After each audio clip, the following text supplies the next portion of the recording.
Alam nyo ba na Pilipino ang may gawa sa isa sa pinakadelikadong computer virus sa ating kasaysayan?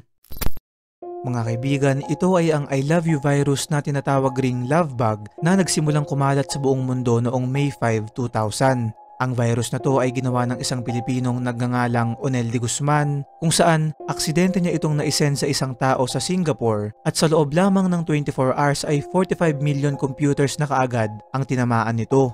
Yung nilalaman ng file ay isang love letter na kapag ito ay iyong pinindot ay agad itong gagawa ng duplicate at masesend sa lahat ng tao sa iyong contact list.